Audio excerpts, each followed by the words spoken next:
আর ছাদ নাই পাকা ছাদ, তো এটা কাঁচা বাড়ি ধরতে হবে, তাকে আমরা সুবিধা দেবো।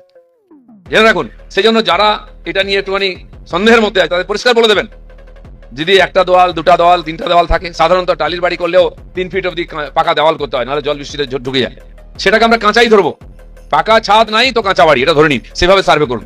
বাকি তো একবার তো আমাদেরকে সার্ভেটা পুরো করতে হবে। আর এইবারে যে আবাস যোজনার নাম আপনি যদি না ঢোকান, আবার কবে সার্ভে হবে?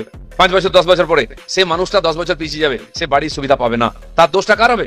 আমাদেরই হবে, যে সেই লোকটাকে আমরা সুবিধা দিতে পারলাম না। সরকার চেয়েছিল, সরকার টাকা দিয়েছিল, কিন্তু লোকটার বাড়ি বানিয়ে দিতে পারলাম না। এরকম আমাদের এখানে অনেক বাড়ি আছে, যারা শহরাঞ্চলে কলকাতার আশপাশে বা ওই জেলাগুলোতে নিজেরা সম্পন্ন আছে, সেখানে বাড়ি ঘর করে নিচ্ছে, পাকা বাড়ি।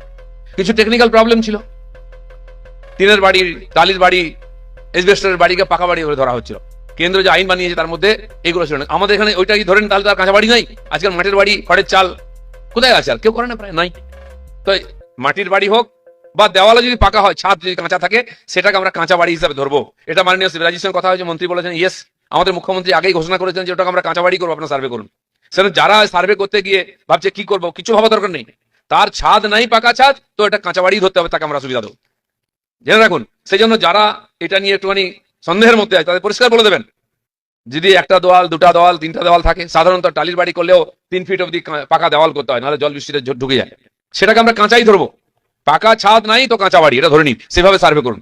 বাকি সরকারের সঙ্গে আমরা কথা বলে নেবো। তো রুল করা হয়েছে কাজের সুবিধার জন্য, রুল আবার পাল্টাবো আমরা, যেমন পঞ্চায়েতের রুলকে আমরা পাল্টেছি।